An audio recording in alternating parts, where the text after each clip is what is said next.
Merhaba arkadaşlar. Bir önceki videoda söz verdiğimiz gibi bu videoda ESP kartlarımızla akıl ev projemize başlıyoruz. İzleyenler bilir, izlemeyenler de şu sağ tarafa gelen karta tıklayarak o videoyu izleyebilir ki izlemenizi tavsiye ediyorum. Yoksa bazı konularda eksik kalırsınız, geride kalırsınız. Bir önceki videomuzda bu kart ile uzaktan kablosuz bir şekilde telefonumuzla haberleştiriyorduk. Mesajlar atıyorduk. Attığımız mesajlarda bu kart bazı tepkiler veriyordu. Bazı işler yaptırabiliyorduk. Peki biz şimdi bu videoda ne yapacağız? Onu anlatayım. Biraz iskeleti, yapıyı anlatayım ki daha iyi anlayabilirsiniz projeyi. Öncelikle bu kart ana ESP kartımız olacak. ESP32 kartını kullanıyoruz burada. Bu bizim bir önceki videoda kullandığımız kartın aynısı. Yanına bir tane de çevre ESP kartı ekleyeceğiz arkadaşlar. Ne yapacak peki bu çevre ESP kartı? Biz telefonumuzda mesela lambayı aç diye bu ana ESP kartına mesaj atacağız. Bu ESP kartı da ESP Nav teknolojisi sayesinde kablosuz olarak bu karta bir sinyal gönderecek, bir veri gönderecek ve bu veriye göre de bu kart lambaları açacak veya kapatacak. Bu ana ESP kartı bu yardımcı ESP kartına mesajı doğru bir şekilde iletirse bize mesajınız iletildi diye geri bildirimde bulunacak. Eğer mesaj iletilemezse ESP kartıyla bağlantı kurulamıyor, ESP kartı bulunamıyor diye geri bize bildirim atacak. Ben şu an bu videoda bir tane çevre ESP kartı kullanıyorum ama siz bu sistemin içine 20 tane ESP kartı dahil edebilirsiniz. Yani 20 ayrı sensörleri evinizin etrafına yerleştirip çeşitli bilgiler toplayabilir veya bazı işler yaptırabilirsiniz. Perdelerinizi açıp kapatabilirsiniz, lambaları kontrol edebilirsiniz, fanınızı, klimanızı, her şeyi kontrol edebilirsiniz arkadaşlar. Akıllı ev sistemi yapıyoruz burada. Yahu sen daha turşu suyunun iyisi nasıl olur onu bilmiyorsun be. Ben bu videoda bir tane kart kullanacağım. Bundan sonraki videoda da birkaç tane daha kart bu sistemin içine ekleyeceğim. Ve o ESP kartlarına da başka sensörler bağlayarak evimizden verileri topluyor olacağız. Hatta şöyle bir şey de yapabiliriz. Eğer kullanmamı istediğiniz bir sensör varsa yorumlar kısmında belirtin. Bir sonraki videoda da o sensörleri kullanırız. Sistemimize o sensörleri dahil ederiz. Tabii bu projeyi yaparken elbette bizler de zorlanıyoruz. Ben de zorlandım. Bazı takıldığım noktalar oldu. Çözemediğim noktalar oldu. Çözebildiğim sorunlar oldu. Bunları da yeri geldikçe kodu anlatırken bahsedeceğim. Bu yüzden videoyu ilerletmeden dinleyin arkadaşlar. Yoksa bazı yerlerde takılır. Ya bu adam bunu yaptı, ben niye yapamıyorum diyebilirsiniz. Şimdi kodu anlatacağım. Kod kısmı biraz karışık gelebilir arkadaşlar. Çünkü sürekli bazı kontrol mekanizmaları ekliyoruz. Her eklediğimiz kontrol mekanizması da kodu biraz daha karmaşık hale getiriyor. Mesela bir tane sorundan bahsedeyim size. Diyelim ki bu iki ESP kartı birbiriyle haberleşiyor. Veri aktarımı sağlıyor. Bunlardan bir tanesinin elektriği kesildi. Sonra tekrar biz elektrik verdik. Bu haberleşme duruyor arkadaşlar. Birbiriyle daha haberleşemiyor. Ta ki ne zamana kadar? ESP kartına reset atana kadar. Reset atmadığınız sürece bu kartlar bir daha haberleşmiyor. Ben sürekli bunları reset mi atacağım? Evin etrafını gezip ya bunlar haberleşiyor mu, haberleşmiyor mu, haberleşmiyorsa bir reset atayım mı diyeceğim. Hayır. Ne yaptık? Bu kartlar birbirleriyle her 10 saniyede bir veri alışverişinde bulunuyor. Eğer bu veri alışverişi durursa, kesilirse o zaman kartımız diyor ki ya ben veri alışverişinde bulunamıyorum. Bir sorun var. 15. saniyede artık bu kart kendine reset atıyor otomatik olarak. Otomatik olarak reset attığı için tekrar birbirlerine bağlanıyorlar ve haberleşme bu şekilde devam ediyorlar. Tabi burada yaptığımız bizim bu kontrol mekanizması da kodu biraz daha karmaşık hale getiriyor. Bunun gibi birkaç tane daha mekanizmalar var. Kod biraz daha uzuyor.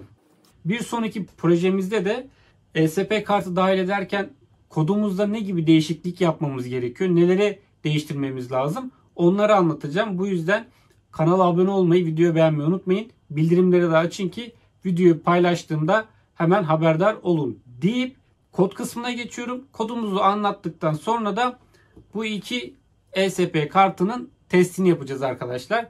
Bu arada bu yaptığımız projeler nasıl oluyor? Güzel mi, kötü mü? Devamı gelsin mi? Yorumlar kısmında belirtin ki biz de ona göre yolumuzu bilelim arkadaşlar. Aynı zamanda siz güzel yorumlar yazdığınızda da eleştiri de yapsanız bu bizim için iyi motivasyon kaynağı oluyor deyip kodumuza geçelim. Sağ tarafta gördüğünüz kod bizim çevre ESP kartına ait kod. Sol taraftaki kodumuz ise ana ESP kartına ait kodumuz arkadaşlar. Bu ana ESP kartının kodunu bir önceki videoda anlattım. Büyük bir bölümünü. Bazı eklemeler yaptık ama buna. O yüzden şu an ben sadece eklemeleri ve önemli kısımları anlatacağım. Video uzun olmasın diye tekrar aynı yerleri anlatmayacağım. Bir önceki videoyu izlemenizi bu yüzden tavsiye ediyorum. Buraları geçiyoruz. Mesela şu mesaj yapısı önemli. Bu mesaj yapısı diğer ESP kartlarında da aynısı olması gerekiyor. Mesela bakın buradaki blok ile buradaki blok aynı arkadaşlar. Birbirleriyle aynı olması lazım.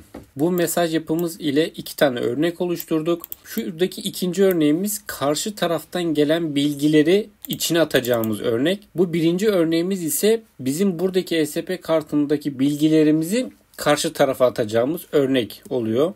Bir önceki videoda tek boyutlu bir dizi oluşturmuştuk ama artık şu an burada bir tane MAC adresimiz var ama bundan sonraki videolarda burası çoğalacak ve bu yüzden çok boyutlu bir dizi oluşturduk. Bu alt kısımdaki row count isimli değişkenimiz ve sonrasındaki matematiksel işlem şu işe yarıyor. Biz tek bir döngü içerisinde buradaki MAC adreslerin tümüne veri gönderebilmek aynı anda veya yine tek bir döngü içerisinde buradaki MAC adreslerimizin, yani burada birden fazla MAC adresi olduğunu düşünün. Buradaki MAC adreslerimizi tek seferde eş olarak ekleyebilmek için şu işlemi yapıyoruz arkadaşlar. Birazdan aşağıda da göstereceğim. Hatta neredeydi orası? Evet, bakın burada. Eğer biz o yukarıdaki işlemi yapmasaydık, şu kısmı yapmasaydık, şu bloğu bizim her MAC adresi için tekrar yazmamız gerekiyordu. Yani birbirini tekrar eden kod blokları olacaktı. Ki bu da yazılımda istenmeyen bir durum. Bu yüzden böyle bir işlem yaptık. Buraları geçiyorum. Şurada bir Telegram'a mesaj atıyoruz. Buradaki mesaj atmamızın amacı kullanıcıya kullanabileceği komutların listesini göndermek. İşte burada mesela ben merhaba Davut yazdırmışım şurada. Daha sonra bak işte sen foto, flash, reset, aydınlatma on, aydınlatma off gibi komutları kullanabilirsin diye bilgi amaçlı bir mesaj atıyoruz. Bu kısımları yine bir önceki videomuzda anlattım. Şurada sadece her veri gönderildiğinde başarısız olursa bu veri gönderimi ESP kartı veya kartları ile bağlantı kurulamıyor diye Telegram'a mesaj atıyoruz. Eğer düzgün bir şekilde veri gönderilirse mesaj iletildi diye yine Telegram'a bir mesaj atıyoruz. Bildirimde bulunuyoruz. Burada da aydınlatma on ve aydınlatma off bloklarımız var. 2 adet if bloğumuz var.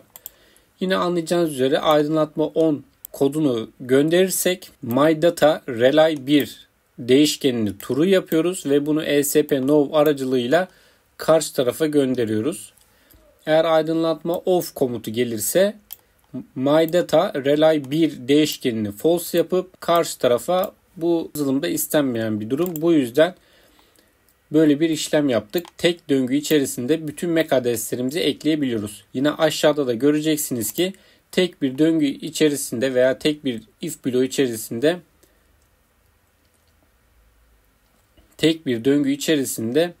bütün MAC adreslerine aynı anda bilgi göndermiş olacağız.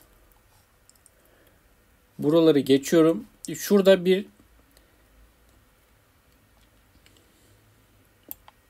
Telegram'a mesaj atıyoruz. Buradaki mesaj atmamızın amacı kullanıcıya kullanabileceği komutların listesini göndermek. İşte burada mesela ben merhaba Davut yazdırmışım. Şurada merhaba Davut yazdırmışım. Daha sonra bak işte sen foto, flash, reset, aydınlatma on, aydınlatma off gibi komutları kullanabilirsin diye bilgi amaçlı bir mesaj atıyoruz. Bu kısımları yine bir önceki videomuzda anlattım. Şurada sadece her veri gönderildiğinde başarısız olursa bu veri gönderimi ESP kartı veya kartları ile bağlantı kurulamıyor diye Telegram'a mesaj atıyoruz. Eğer düzgün bir şekilde veri gönderilirse mesaj iletildi diye yine Telegram'a bir mesaj atıyoruz. Bildirimde bulunuyoruz.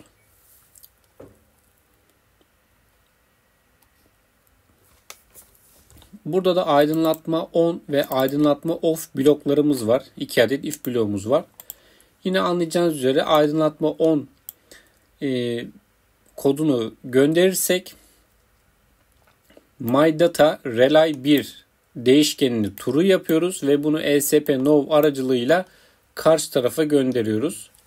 Eğer aydınlatma off komutu gelirse myData relay 1 değişkenini false yapıp karşı tarafa bu değişkeni gönderiyoruz. Buna göre karşı taraftaki roleyi aç kapa yapıyoruz. Aşağı geliyoruz. Burada her 10 saniyede bir haberleşiyor demiştim ya arkadaşlar bu kartlar birbirleriyle. Burada o kontrol haberleşmesini yapıyoruz. Bunun fazla detayına girmeyeceğim. Kafanız karışmasın. Sadece kısaca şöyle söyleyeyim. Biz her mesaj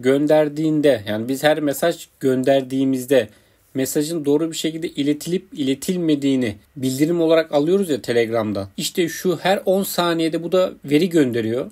Bu her veri gönderdiğinde bize her seferinde işte mesaj iletildi diye bildirim gelmesin diye burada bu ayrımı yaptık. 99 ve 1 ayrımını burada yapmış oluyoruz. Bunu bilin yeter. Yine aklınızda takılan bir şey olursa yorumlara yazmanız yeterli. Burada reset bloğu var. İşte eğer reset komutunu gönderirsek myData reset'i true'u yapıyoruz ve ESP-NOV aracılığıyla diğer kartlara gönderiyoruz. Bakın yine burada bir döngü kullanmışız arkadaşlar. Row count değişkenini kullanarak bu döngü sayesinde bütün ESP kartlarına reset atıyoruz. Tekrar reset atılmasın diye bu döngüden sonra myData reset değişkenini false yapıyoruz ki tekrar reset atılmasın. Burada Telegram'a fotoğraf gönderdiğimiz fonksiyonumuz var. Burayı değiştirmiyorsunuz. Burası sabit kalıyor. Alt tarafta gelen mesajları işleme aldığımız fonksiyon var. Burası önemli arkadaşlar. Burada işte o komutları belirlediğimiz kısım. Yukarıda öncelikle hangi komutları kullanabiliyoruz onu bir yazdırıyoruz. Mesela burada ne var? Flash komutu varmış. Hemen aşağı iniyoruz. Eğer diyoruz bizim Telegram'dan gönderdiğimiz text yani komut flash komutuysa flash state yani flash'ın durumunu aç. Eğer açıksa kapat. Kapatsa aç, açıksa kapat. Böyle değiştiriyoruz. Mesela Telegram'dan gönderdiğimiz reset komutuysa işte reset'i true yapıyoruz ve bu reset değişkeni true yapınca da ne oluyor mesela? Yukarıdaki reset değişkeninin içine giriyoruz ve bütün kartlara reset komutunu göndermiş oluyoruz. Yeni komutları nasıl ekleyeceğinizi yine bir sonraki videoda göstereceğim arkadaşlar. O yüzden buranın fazla detayına girmiyorum. Eğer bu projeyi siz de yapmak istiyorsanız sonraki videoyu kaçırmayın. Bir altta her veri gönderildiğinde çağrılan fonksiyonumuz var. Onun altında da her veri alındığında çağrılan fonksiyonumuz var. Aslında kod o kadar da karma karışık değil. Biraz üzerine düştüğünüzde neler yapıldığını çok basit bir şekilde anlayabilirsiniz. Gelelim çevre ESP kartına. Burada ESP kartının üzerinde yerleşik gelen LED'i kullanıyoruz. Her veri gönderdiğinde LED'i açıp kapatıyoruz. O yüzden burada bir LED değişkenimiz var. Bir alt kısımda rolemizin bağlı olduğu pini belirliyoruz. Aslında bu ESP kartının üzerindeki GPIO 5. pine denk geliyor. Buraya 14 yazıyoruz ama ESP kartların üzerindeki etiket biliyorsunuz farklı oluyor arkadaşlar. Yine burada değişkenlerimiz var. Bakın burada bizim 2 tane MAC adresimiz var. İşte burası önemli. Benim çözemediğim sorunlardan bir tanesi de bu. Normalde benim ana ESP kartımın MAC adresi bu arkadaşlar. Ama ben bu MAC adresini kullandığımda bir türlü haberleşme sağlayamıyorum. Verileri gönderemiyorum arkadaşlar. Yani ne yaptıysam ne ettiysem olmadı, gönderemedim. Ama bu şekilde FFF yazarsam verileri gönderebiliyorum. Bu da ne demek oluyor? Çevredeki bütün ESP-NAV teknolojisini destekleyen bütün kartlara aynı anda veri gönderiyor. Şu komutla. Yani bu MAC adresini yazarsak bütün kartlara verileri göndermiş oluruz tek seferde. Aslında bu istenmeyen bir durum ama dediğim gibi ben şu MAC adresini yazınca bağlantı sağlayamadım. O yüzden mecburen bu komutu, bu MAC adresini kullanmış oldum. Eğer siz bu sorunu çözerseniz yorumlarda belirtin. Ben de o şekilde yapayım. Yine burada bizim mesaj yapımız var. Bu mesaj yapısıyla yine aynı 2 farklı örneğimiz var.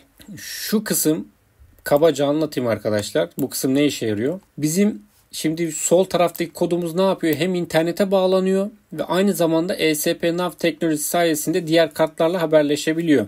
İşte bunu yapabilmesi için Wi-Fi kanalının aynı olması lazım arkadaşlar. Şuradaki ESP kartının Wi-Fi kanalıyla buradaki ESP kartının kanalı aynı olması lazım. İşte bunu sağlayabilmek için ben diyorum ki bak benim ana ESP kartım bu isimli bir Wi-Fi ağına bağlanıyor. Sen de bu Wi-Fi ağını tara. Böyle bir ağ bulduğunda ana ESP kartının aldığı kanal numarasını sen de ondan al diyoruz. Ve bu şekilde aynı kanalı kullanmış oluyoruz. Burada yine veri gönderildiğinde çağrılacak olan fonksiyon var. Burada da veri alındığında çağrılacak olan fonksiyonumuz var. Burada gerekli ayarlamalarımız var.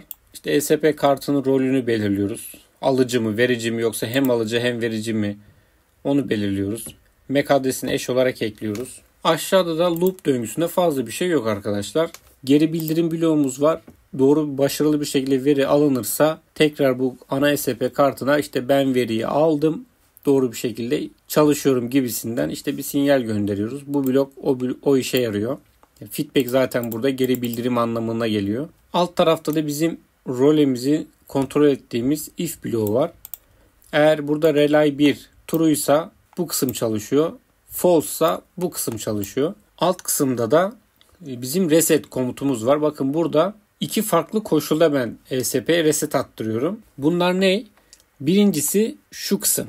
Yani eğer 15 saniye boyunca bağlantı, veri alışverişi doğru bir şekilde sağlanamazsa reset at diyorum. Veya karşı taraftan bir reset komutu gelirse, ana ESP kartından reset komutu gelirse yine reset at diyorum. Yani burada iki koşulda da ESP kartımıza reset attırıyoruz. Şimdi bu iki kodumuzu da kartlarımıza yükleyeceğiz ve sonrasında testlerini yapacağız. Teste geçmeden önce bir şey hatırlatmak istiyorum arkadaşlar. Benim kullandığım kartlar ESP32CAM ve ESP8266 yani NodeMSU kartı. Bu kartlara Arduino IDE ile program atabilmek için Arduino IDE'sinde bazı eklentiler eklememiz gerekiyor. Bunu da bir ve iki önceki videoda anlatmıştım. Oradan bakabilirsiniz. Hadi gelin şimdi teste geçelim. Ana ESP kartımız arkadaşlar. Direkt enerji takıyoruz. Herhangi bir şey yapmamıza gerek yok. Enerji verdik. İnternete bağlandığında bizim telefonumuza bir bildirim atması lazım. Evet, attı şu an. Evet, girelim. Şu an kullanabileceğimiz komutları içeren bir liste attı bize. Bu komutları biz kullanabiliyoruz. Hatta şu an bir flash açıp kapatalım. Şöyle flash'a basalım. Kapatalım. Fotoğraf çekelim. Şöyle kamerayı şu tarafa doğru bir tutayım. Fotoğrafa bastım. Fotoğraf atması biraz geç olabiliyor. Bu şekilde fotoğraf da çekebiliyoruz. Fotoğrafın kalitesini biraz daha arttırabilirsiniz yazılımsal olarak. Şimdi çevre ESP kartına gideceğiz. Onun da bağlantısını verip enerjilendirdikten sonra bu diğer aydınlatma on ve aydınlatma off komutlarını kullanabileceğiz. Şimdi çevre ESP kartımın montajını yapacağım. Öncelikle şu kablo aklınızı karıştırmasın. Bu kablo sadece ESP'den aldığım 3.3 volt ile Role'yi çalıştırdığım kablo arkadaşlar. Şurada gece lambasımın power girişini söküyorum. Ben daha önceden şöyle kablonun artı hattını kesmiştim. Ve bunları şimdi Role'min Clemens'lerine bağlayacağım.